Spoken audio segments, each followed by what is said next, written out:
नमस्कार। प्रस्तुत है आज का चिंतन। मनुष्य और पर्यावरण का परस्पर गहरा संबंध है।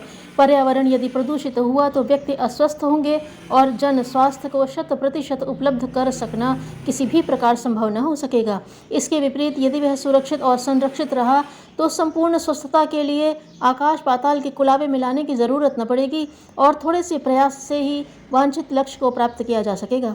इन दिनों संपूर्ण विश्व में समग्र स्वस्थता के लिए प्रति चेतना तो जगी है और उसकी प्रगति के लिए तरह तरह के उपाय और उपचार भी हो रहे हैं, पर पर्यावरण को बचाए बिना इस प्रकार के प्रयास आधे अधूरे और अधकचरे ही कहे जाएंगे।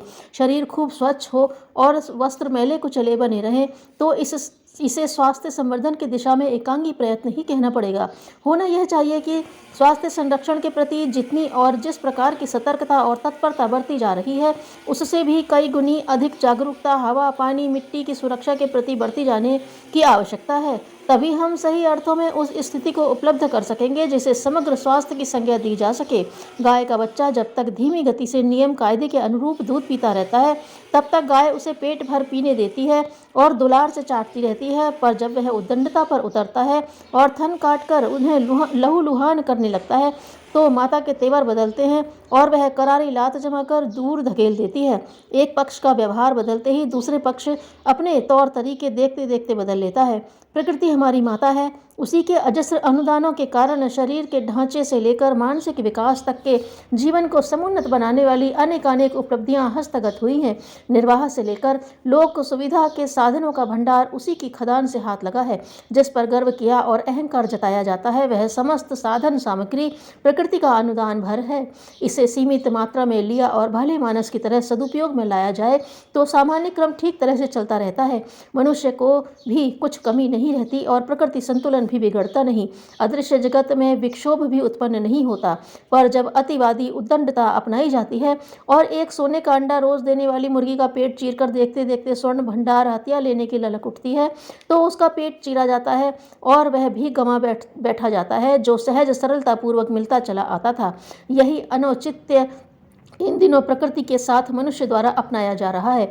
द्रुतगामी वाहनों और कारखानों के लिए तेल, कोयले जैसी खनिज ऊर्जा का दोहन असाधारण गति से हो रहा है।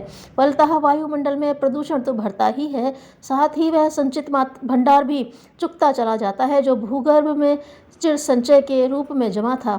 इस व्यतिक्रम से भूकंपों एवं अन्य प्रकृति प्रकोपों का सिलसिला बढ़ा है और वह स्थिति समीप आती जा रही है कि इस शताब्दी के भीतर वह संचय समाप्त हो जाएगा और कारखानों, द्रुत वाहनों के समक्ष ऊर्जा के अभाव में कबाड़ खाने मात्र बन जाने की विभीषिका सामने आ खड़ी होगी।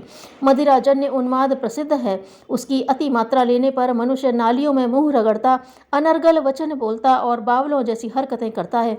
दूसरा नशा सफलताजन्य अहंकार का है। जो उसे पचा नहीं पाते वे उद्दंडता और अनाचार अपनाते हैं। शरीर में बलिष्ठता आने पर गुंडागर्दी सूझती है। पैसा बढ़ने पर दुर्व्यसनों की भीड़ दौड़ पड़ती है। अहम बढ़ने पर लोग दबाने ठगने की बात सोचते हैं। प्रकृति की परतों को असाधारण रूप से उधेड़ने में यत्किंचित सफलता मिल जाने पर भी यही हो रहा है। विज्ञान को अणु बम, रासायनिक बम बनाने की सूझी। विश्व विजय के सपने देखने वालों की पूरी चांडाल चौकड़ी जम गई। सर्वसाधारण भी अनुकरण में पीछे कैसे रहता। उसने अपना रहन सहन, आचार विहार ऐसा अपनाया जिसे एक प्रकार से मुंह चिढ़ाना ही कहा जा सकता है। एयर कंडीशनड कमरों में रहने वाले तात्कालिक मौज तो उड़ाते हैं, पर शरीर की प्रतिरोधक शक्ति बुरी तरह गंवा बैठते हैं और आए दिन जुकाम जैसी बीमारियों के शिकार बने रहते हैं। पकवान, मिष्ठान, मांस, व्यंजन जैसे स्वादों से स्वादिष्टता तो मिली, पर पेट का कचूमर निकल गया और तज्जनित तक रक्त विकारों से अनेकानेक बीमारियों की झड़ी लग गई। यह चटोरेपन की प्रतिक्रिया है। धन लिप्सा ने कमाई के ऐसे तरीके ढूंढ निकाले जिनसे ढेरों संपदा कुछ ही समय में जमा कर लेने की ललक ने ऐसा अनाचारों का ढेर लगा दिया जिसमें प्रयोक्ता को तो मनमाना लाभ हुआ, पर अन्य असंख्यों को उस कुचक्र में पिसकर कंकाल भर रह जाना पड़ा। विनोद मनोरंजन के नाम पर कामुकता, छद्म, आक्रमण और शोषण के दृश्य देखने को मिले। फलतः आंखों को रस जरूर आया, पर चिंतन और चरित्र में निकृष्टता का दौर बढ़ता चला गया।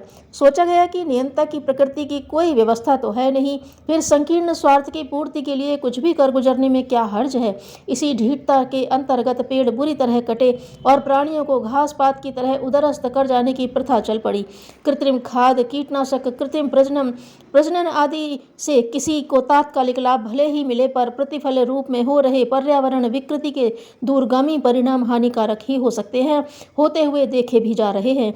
प्रकृति के साथ बलात्कार अभी तथाकथित वैज्ञानिकों मूर्धन्यों को अपने कौशल की ध्वजा फहराने का निमित्त कारण भले ही प्रतीत होता है, पर तत्व दृष्टि से देखने पर यह प्रतीत होगा कि स्वल्प सफलता के आधार पर उद्धत हुआ मनुष्य नशेबाजों की तरह ऐसा कुछ कर रहा है जो उसके लिए ही नहीं समूचे समुदाय के लिए घातक सिद्ध होगा।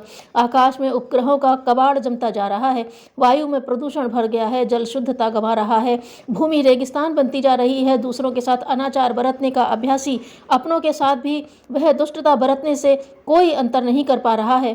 फलतः शालीनता को भारी क्षति पहुंच रही है। इस प्रकार के अनेक कारण मिलते जाने पर समस्याओं और कठिनाइयों के अंबार लगते जा रहे हैं। यह अतिवादी उद्दंडता प्रकृति एक सीमा तक ही सहन कर सकती है। अतिवादी व्यवहार किसी को भी क्षुभित कर सकता है, प्रकृति को भी। समझदारी यदि वापस न लौटे तो फिर कान उमेटते और चपत पड़ने का काम दयालु माता को ही करना पड़ता है।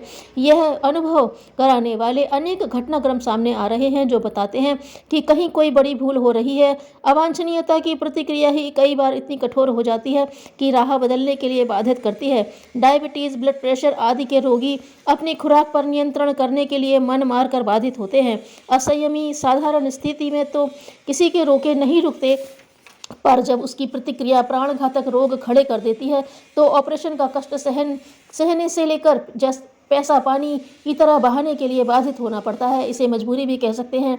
प्रकृति की प्रताड़ना भी और नियंता की कठोरता पूर्वक शिक्षा देने की पद्धति भी। मनुष्य में इतनी समझदारी अभी बाकी है कि वह एक सीमा तक ही उच्छृंखलता बरतता है।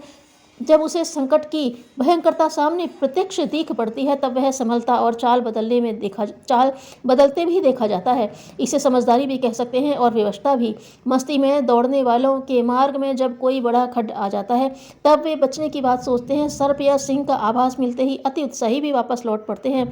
समय आ गया है कि पिछली शताब्दी में प्रकृति के साथ जो अतिवाद अनाचार बरता गया है उसके परिणामों को समझा जाए और नवियों की प्रभात किरणें आते आते उस रवैये को बदल दिया जाए जो नींद की मीठी खुमारी में उचित और मन भावन भी लगता था। सदाशयता दूरदर्शिता अपनाने की अंतः प्रेरणा ही ईश्वरीय अनुशासन है।